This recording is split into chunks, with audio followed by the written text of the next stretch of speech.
Welcome. So in this video, we are going to talk about chloride stress corrosion cracking in our damage mechanism series.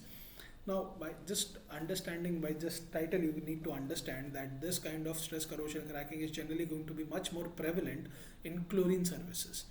Have to understand one thing: chlorine is enemy for stainless steel. So wherever you are using stainless steel and you have chlorine services, this is more likely to be possible. Obviously, this can also be happening due to presence of high temperatures. This can be due to tensile stress, because this is stress corrosion cracking, that is corrosion that is happening with the help of stress. So this will also be a big problem. So if we use some better materials instead of stainless steel, then this can be eliminated. Or if we are not working in a chlorine environment, then this can be eliminated. Okay, this will not be that much of a concern. The appearance for almost all stress corrosion cracking is very similar. So it looks like a spider web appearance. The cracking starts from the process side of the equipment and it keeps on propagating further. The detection mechanism are also going to be similar for various stress corrosion crackings. So description of damage: surface initiated cracking of 300 stainless steel series and some nickel based alloys under the combined action of tensile stress, temperature and aqueous chloride environment. It is also referred to as chloride cracking. All 300 series SS are highly susceptible. The welds in 300 series stainless steel normally contain some ferrite, producing a duplex structure. This is usually more resistant to stress corrosion cracking than the base metal. Duplex stainless steel are more resistant but still susceptible. Nickel based alloys are highly resistant but not immune. Critical factors: chloride content, temperature, pH level, tensile stress, presence of oxygen, alloy composition are critical factors. Increasing the levels of chloride increases the likelihood of cracking. So the concentration of chloride increases, the chances of cracking also increases. Increasing the temperature increases the potential for cracking as long as the other required elements are present concurrently. So if you have stress, which is obviously present there, and if you are increasing the temperature, then it will accelerate further. Nickel content of the alloy has the major effect on the resistance. The greatest susceptibility occurs in stainless steel with nickel content of 8 to 12%. Alloys with nickel contents above 35% are highly resistant, and alloys above 45% are nearly immune in the refinery application, but cracking can still occur in severe conditions. Low nickel stainless steels such as duplex stainless steels have improved resistance over 300 series SS, but again they are not immune. Affected equipments: most non-stress relief 300 series of SS piping and equipment in any process unit are susceptible to chloride stress corrosion cracking. Even if the process side will not cause stress corrosion cracking, if the piping or the equipment operates above 60 degrees Celsius, it is likely exposed to alternating wet and dry conditions on the outside. Chloride stress corrosion cracking has occurred in water-cooled condensers and on the process side of the crude tower and overhead condensers. Stainless steel drains in hydroprocessing units are susceptible to cracking, particularly during startup, if not properly purged.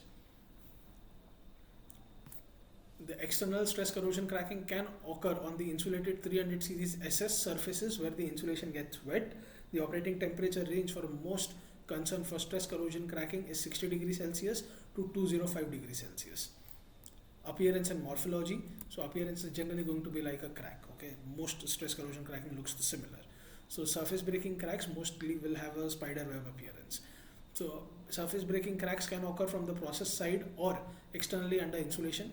The component usually shows no signs of corrosion.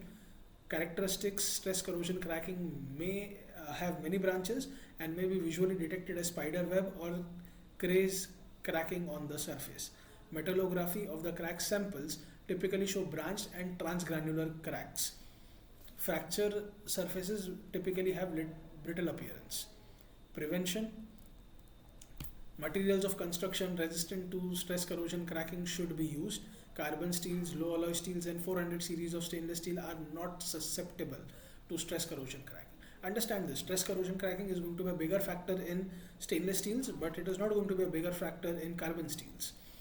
Where hydro testing, low chloride content of water should be used, followed quickly by thorough dry out. A suitable coating should be applied to stainless steel piping and equipment prior to insulating. Shrink wrap PVC labels, coatings or other label adhesives with high levels of chloride or other halogen ion should be avoided.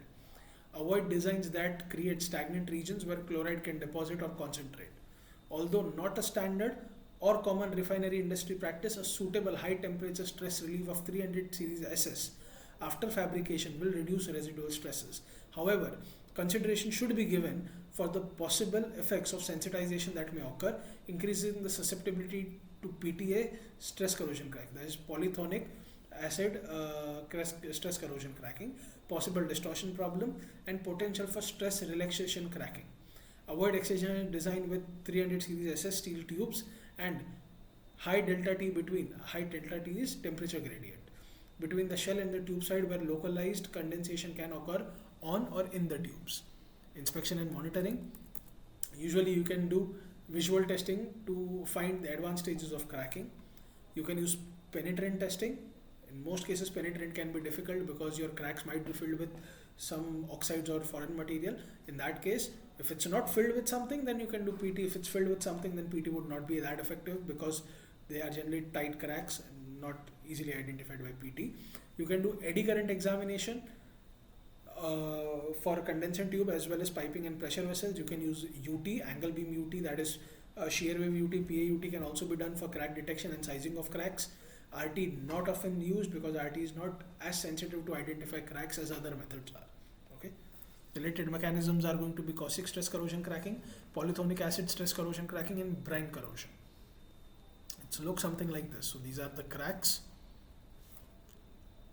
External cracking. These are also external cracking. This is spider web like appearance. This is also cracking. Metallurgical or metallography is showing this kind of cracking. Again, these cracks from the process side. These cracks. Very fine crack you can see in penetrant testing, but it is not that effective.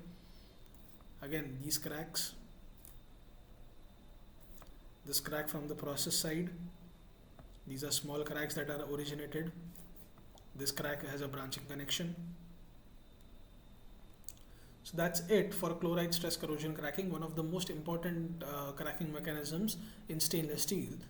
In the next video, we'll talk about some other damage mechanism for our damage mechanism series.